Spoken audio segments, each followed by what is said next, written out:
આ પંચામૃતના મુખ્ય 5 વિષય જે આપણા મન માટે સારા છે, એમાં સૌથી પહેલું ભગવાનનું સત્સંગ, ભગવાનનું સ્મરણ, ભગવાનની સેવા, તીર્થયાત્રાઓનું ગમન અને ભગવાનના કીર્તન. આ પંચામૃત જે નિત્ય ભગવાનની સેવા કરે છે, નિત્ય ભગવાનના કીર્તન સાંભળે છે, જે નિત્ય ભગવાનની કથાનું શ્રવણ કરે છે, તીર્થયાત્રાઓ કરે છે, સ્મરણ કરે છે, આ પંચામૃત જેના જીવનના અંદર છે, એનું મન ધીરે ધીરે ધીરે કરતા કરતા અલૌકિક બનવા લાગે છે. તમારે આ પંચામૃતનું રોજ સેવન કરવાનું છે. તમારા વ્યસ્ત સ્કેડ્યુલમાંથી રોજ તમારે આ પંચામૃતના સેવન કરવા માટે સમય કાઢવો જોઈએ. જેટલું આપણે શરીરને સાચવીએ છીએ એટલું જ મનને સાચવવું જોઈએ. શરીર રૂપી ગાડીને આ મન ચલાવે છે. ગાડી વોશ પર આપણે ધ્યાન આપીએ છીએ, પણ મન વોશ પર ધ્યાન નથી આપતા. શરીર માટે અગર બ્યુટી પાર્લર છે, તો મન માટે આ સત્સંગ પાર્લર છે. જે મનને પોષણ આપે, જે મનને વિચાર આપે, જે મનને ચિંતન આપે, જે મનને જ્ઞાન આપે, જે મનને દિશા આપે. અને આ દુનિયામાં તમે કેટલું પણ શરીરને સાચવશો, પણ મનને નહીં સાચવો. કારણ કે મન અગર અશાંત થયું તો શરીર અશાંત છે, મન પ્રસન્ન થયું તો શરીર પ્રસન્ન થયું. આપણે શરીર પર ધ્યાન આપીએ છીએ, મન પર નથી આપતા. વિદેશની એક બહુ મોટી અભિનેત્રી મર્લિન મનરો, એના પાસે રૂપ હતું, સમૃદ્ધિ હતી, સુખ હતું, સત્તા હતું, બધી વસ્તુ હતી, છતાં એને સુસાઇડ કર્યું. કેમ? શું નતું એના પાસે? પણ એને સુસાઇડ એટલે કર્યું કે એના પાસે બધી વસ્તુ હોવા છતાંય, સારું શરીર હોવા છતાંય એના મન ઉપર એનો અંકુશ નહોતો, એનો મન એના વશમાં નહોતો. અને જેનું મન જેના વશમાં નથી, એ મન જેમ તેમ આ ગાડીને ચલાવીને ક્યાંક એને એક્સિડન્ટ કરી નાખશે, એને ઠોકી નાખશે. અને દુઃખ કોને થશે? જે ગાડીમાં બેઠેલો રથી છે, જે આત્મા છે, એને દુઃખ પહોંચશે. तो शरीर माध्यम खलु धर्म साधन, ये रथ भगवान ने दिया है, सारथी हमारा मन है और रथी ये आत्मा है. और ये मन को लौकिक में से अलौकिक बनाना है, ये मन को भी पोषण देना है. इसलिए 20 मिनट अगर हम शरीर के लिए निकाल सकते हैं, तो नित्य 20 मिनट हमें हमारे मन और बुद्धि के पोषण के लिए भी निकालना चाहिए. 20 मिनट का नित्य सत्संग, नित्य सेवा, नित्य स्मरण, नित्य कीर्तन निश्चित होना चाहिए, जिससे हमारे मन को हम पुष्ट कर सकें. तो आ पंचामृतનું સેવન, તો મનની આ વિશેષતા છે. એ ઘેર બેઠા બેઠા ગમે ત્યાં પહોંચી શકે, ગમે ત્યાં જઈ શકે. તો એક સાધન માનસી અને બીજી ફલરૂપા માનસી. સાધન માનસી એક કાલ્પનિક છે, ફલરૂપા માનસી જ્યારે ભગવાનમાં પ્રેમ થઈ જાય પછી ભગવાનનું જ સ્મરણ થાય. તો સપ્રયત્ન ચિત્ત વ્યાપારઃ ઇતિ ચિંતનમ, अप्रयत्न चित्त व्यापारः इति स्मरणम्. एक बार भगवान में मन लग गया, फिर भगवान का ही स्मरण होता है. गिरिराज बाबा ब्रज में विराजमान है और ब्रज भूमि के अंदर गिरिराज बाबा यमुना जी की सन्निधि के अंदर भगवान श्री कृष्ण का प्राकट्य हुआ. और भगवान श्री कृष्ण ने अपनी विभिन्न प्रकार की लीलाओं के माध्यम से सभी के मन का निरुद्धीकरण अपने स्वरूप के अंदर, अपने गुण के अंदर, अपनी लीलाओं के अंदर किया. और धीरे धीरे भगवान कृष्ण 7 साल के सावरे बने. ब्रज के अंदर बहुत बड़ा यज्ञ हो रहा था और इंद्रयाग ब्रजवासी करने जा रहे थे. लाला ने बाबा से पूछी, बाबा ये कौन सा याग हो रहा है? लाला ये इंद्रयाग हो रहा है. अरे बाबा ये इंद्र कौन सी खेत की चिड़िया है? अरे लाला ये इंद्र चिड़िया नहीं, ये बरसात बरसाता है, उससे धान्य पकते हैं। अरे बरसात बरसे तो ही हमें अनाज की प्राप्ति हो, तो ही हमारा जीवन चल सके। वो बरसात के प्रति आभार व्यक्त करने के लिए हम इंद्र का याग करते हैं। अरे बाबा, ये बरसात को इंद्र विंद्र नहीं बरसाता। अरे ये मेरे गोवर्धन महाराज, अरे बादल पानी से भरे हुए जब इनसे टकराते हैं तब ये बरसात गिरती है। अरे हमारे गोवर्धन महाराज वो गाय को पोषण देते हैं, हमें उसका यज्ञ करना चाहिए जो हमारे गाय का संवर्धन करे, जो हमारे गैया का पोषण करे। हमारी गैया गोवर्धन पर चढ़ती है, घास खाती है, उससे दूध बनता और वो दुग्ध हम पीते हैं। और हमारे वहां तो ब्रज के अंदर गौधन है, गाय ही हमारा परम धन है। जो हमारे परम धन को पोषण दे वो गोवर्धन की हमें पूजा करनी चाहिए। गोवर्धन के वृक्ष हमें फल प्रदान करते हैं, गोवर्धन के वृक्ष हमें छांव प्रदान करते हैं। ये गोवर्धन कोई सामान्य पर्वत नहीं, ये साक्षात भगवान है। आओ हम उनकी पूजा करें, हम उनका याग करें। सब लोगों ने ब्रज के अंदर भगवान के इस शुभ विचार का अनुमोदन किया और गोवर्धन की दिव्य पूजा गोवर्धन पूजा के स्वरूप में करने में आई। चारे बाजू अन्न कोट थयो, भगवान ने विभिन्न प्रकारनी सामग्रीओ धरवामां आवी। चारे बाजूथी अन्ननो कोट करवामां આવ્યો। એ ગિરિરાજ બાબા એ પ્રેમથી ભોગ આરોગી રહ્યા છે। લાલાએ કીધું ગોવર્ધન પૂજા કર્યા પછી, अन्नकूट भोग धर्या પછી હવે આપણે બધાએ गिरिराज बाबा ની परिक्रमा करवी જોઈએ। आइए आज हम यहाँ बैठकर मानसी परिक्रमा करें, भले ही वो काल्पनिक होगी। हमारे मन की जो विशेषता है कि हम बैठे बैठे कहीं भी हमारे मन को पहुंचा देते हैं। और कलयुग के अंदर ये साधन मानसी परिक्रमा का भी एक विशेष फल हमें प्राप्त होता है। मन थी अपना जातने આપણે गिरिराज बाबाना એ પરિક્રમાના અંદર પહોંચાડીએ। મનથી પણ અગર આપણે ભગવાનનું ચિંતન કરીએ છીએ તો પણ એનું સૂક્ષ્મ ફળ આપણને પ્રદાન થઈ જાય છે। કલયુગના અંદર ભગવાનના એ દિવ્ય મનથી સ્મરણને પણ બહુ મહત્વ આપવામાં આવ્યું છે। आइए मन को हम गिरिराज बाबा की वो दिव्य तरेटी के अंदर ले जाए और मन से गिरिराज बाबा की परिक्रमा को हम साकार करें। भगवान पासे मांग्યું નથી પણ ભગવાનને કહ્યું છે કે આપ અમારા નાથ છો।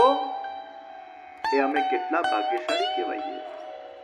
અને નાથને ખબર જ હોય કે એને એના ભક્તોનું રક્ષણ કરવું જોઈએ। रक्षा करो ऐसा व्रज भक्त मांग नहीं रहे हैं। भगवान को पता ही है कि मुझे रक्षा करनी चाहिए।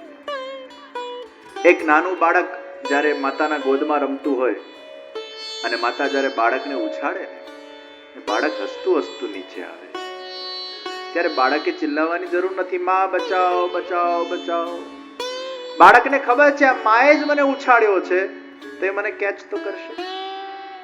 આપણા જીવનમાં પણ જ્યારે દુઃખ આવે, કષ્ટ આવે, ભગવાન પાસે આપણે માંગવાનું નથી, કારણ કે ભગવાને જ તો આપ્યું છે। એ માએ જ તો તમને ઉછાળ્યા છે, એ જ તમારી કસોટી કરી રહ્યો છે, એ જ તમને આ દુઃખ આપી રહ્યો છે।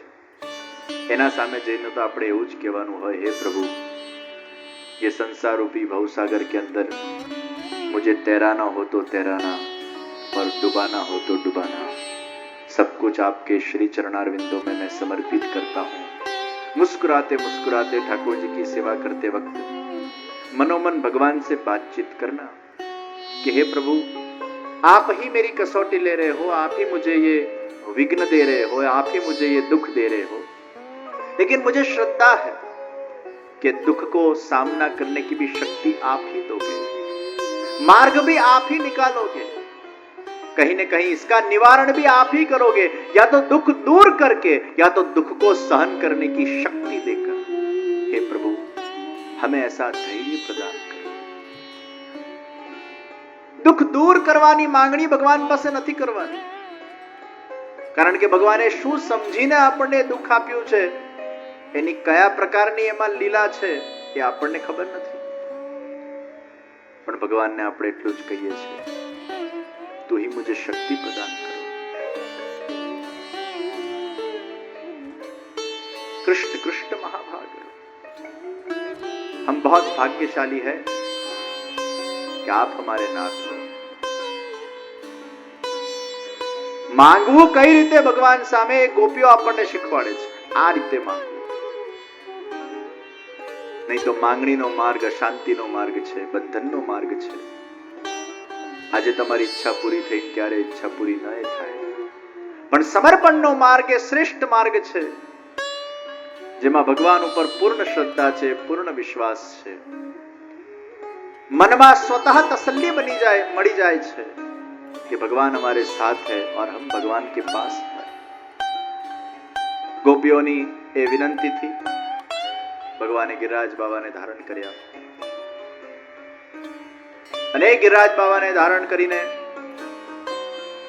એક આંગળીથી गिरिराज बाबाने धारण કર્યા, મુઠ્ઠી બંધ કરીને આશ્વાસન બધાને આપ્યું કે હું તમારા સર્વનો નાથ છું અને એકવાર તમારું મારા સાથેનું સંબંધ હોય તો હું ક્યારે પણ તમને છોડીશ નહીં। નેત્ર ઝુકાવેલા છે, ચતુર્ભુજ સ્વરૂપના દર્શન ભગવાને આપ્યા।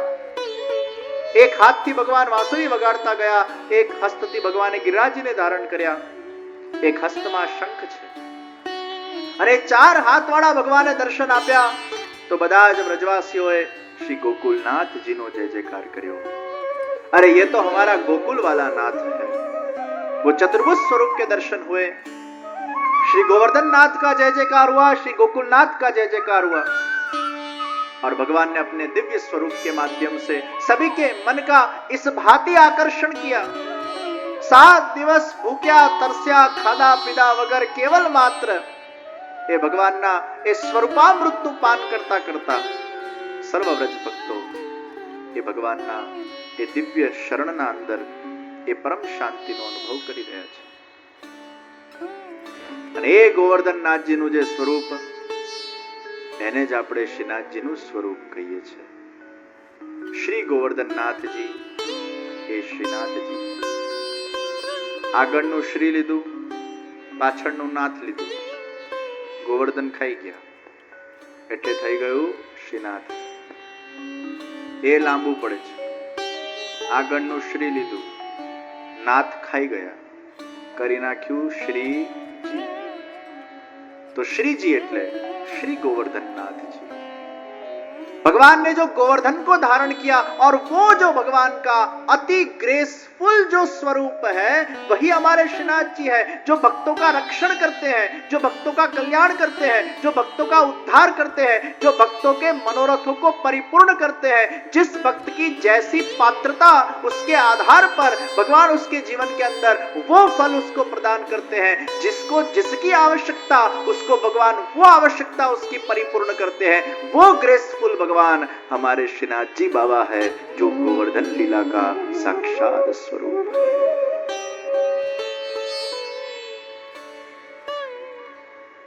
और वो कृष्ण ही है। મને એક જણાએ કીધું કે આ શ્રીનાથજી બાબા છે ને બધાની કસોટી બહુ લે, એટલે શ્રીનાથજી બાબાની ભક્તિ કરવી એટલે આમ બહુ રિસ્કી ભક્તિ કહેવાય।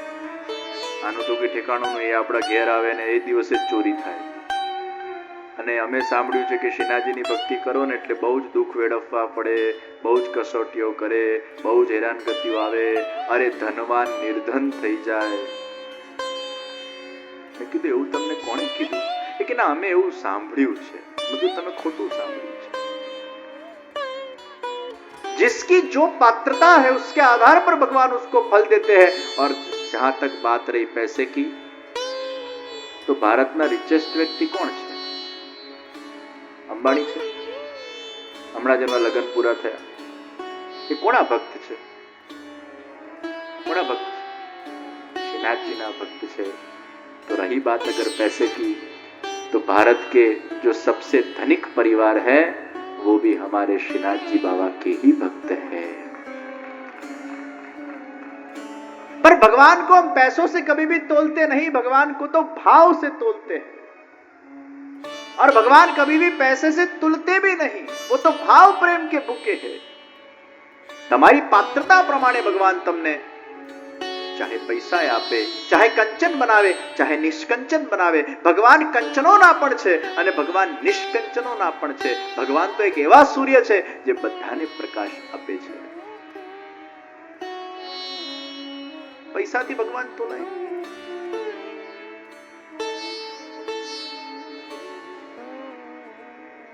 દુનિયાના ઘણા બધા મિલિયનરો નાસ્તિક છે અને એ મિલિયનરો નાસ્તિક થઈને કઈ રીતે મિલિયનર થયા? કયા ભગવાને એમના પર કૃપા કરી? અને અગર નાસ્તિકો મિલિયનર થઈ શકતા હોય એનો અર્થ એ છે કે ભગવાનને નથી માનતા તોય ભગવાન એમને પૈસો આપે છે. એ ક્યાંથી લઈ આવ્યો? એનો અર્થ એ થયો કે પૈસાનું ભગવાનની ભક્તિ સાથે કોઈ સંબંધ નથી. તમે ભગવાનને માનો તો જ તમને પૈસા મળે અને તમે ભગવાનને ન માનો અને તમને પૈસા ન મળે તો પછી એવું થવું જોઈએ કે જેટલા નાસ્તિકો છે ભગવાને મીટિંગ કરવી જોઈએ કે આ જે આપણને ન માને કંગાલ કરો, જે આપણને નથી માનતા એને હેરાન કરો. એવું તો નથી. पैसे से हम भगवान को कभी भी तोलते नहीं है. इसलिए मैंने कहा भक्ति का संबंध भौतिक विषयों के साथ है ही नहीं. पैसे तो भगवान के लिए तुच्छ वस्तु है. महाप्रभु जी के छे अरे भगवान पासे तमे तुच्छ वस्तुओ नहीं मांगता. રાષ્ટ્રપતિની તમને અપોઇન્ટમેન્ટ મળી હોય અને એ રાષ્ટ્રપતિની 5 મિનિટની અપોઇન્ટમેન્ટમાં તમે રાષ્ટ્રપતિને એવું કહો કે રાષ્ટ્રપતિજી પ્લીઝ પ્લીઝ પ્લીઝ પ્લીઝ મારા કારનો લાયસન્સ કરાવી આપો ને. હત્તેરી કી રાષ્ટ્રપતિ સાથેની મુલાકાતમાં તું લાયસન્સની વાત કરે પેલો પટાવાળો કરી આપે તને ભાઈ. એના માટે તારે ભગવાનને ડિસ્ટર્બ કરવાના હોય. એમ ભગવાન એ વિશ્વપતિ છે, બ્રહ્માંડપતિ છે, પૂર્ણ પુરુષોત્તમ છે, પરમેશ્વર છે.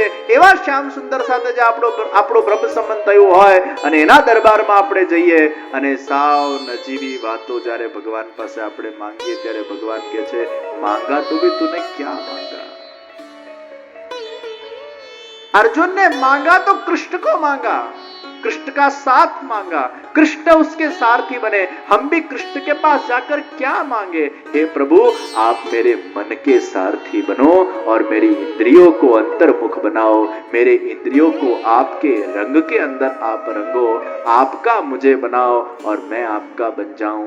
आप हमेशा मेरे साथ रहो, मेरे पास रहो. अविरत आपकी कृपा का मुझे अनुभव होता रहे. मुझे आपसे दूर मत करना. आ भगवान पासे मंगा. નારાયણ સાથે હોય ને લક્ષ્મી ભેગી આવી જ જાય. નારાયણને આમંત્રણ આપો ને લક્ષ્મીજી આવું જ પડે. એકલા લક્ષ્મીજીને આમંત્રણ આપો તો એવું ના હાલે. નારાયણ આવે એટલે લક્ષ્મીજી આવી જ જાય. परमेश्वर अगर हमारे साथ है, हमारे पास है, उसके साथ का हमारा नाता है. फिर इधर उधर छोटी छोटी बात भगवान के सामने रखकर हमें समय नहीं बिगाड़ना चाहिए किसी महापुरुष का या ईश्वर का, और हमारी भी डिवेल्यूशन नहीं करनी चाहिए. इन भगवान ना मंदिर में जईने 50 रुपया मूके के 100 रुपया मूके પછી ભગવાન ને કે ભગવાન મને જોબ આપજો, ભગવાન મને પત્ની આપજો, ભગવાન મને સંતાન આપજો, ભગવાન મને ઘર આપજો, ભગવાન મને આ આપજો, ભગવાન મને તે આપજો. ભગવાન કે 100 રૂપિયામાં આટલું બધું આવે?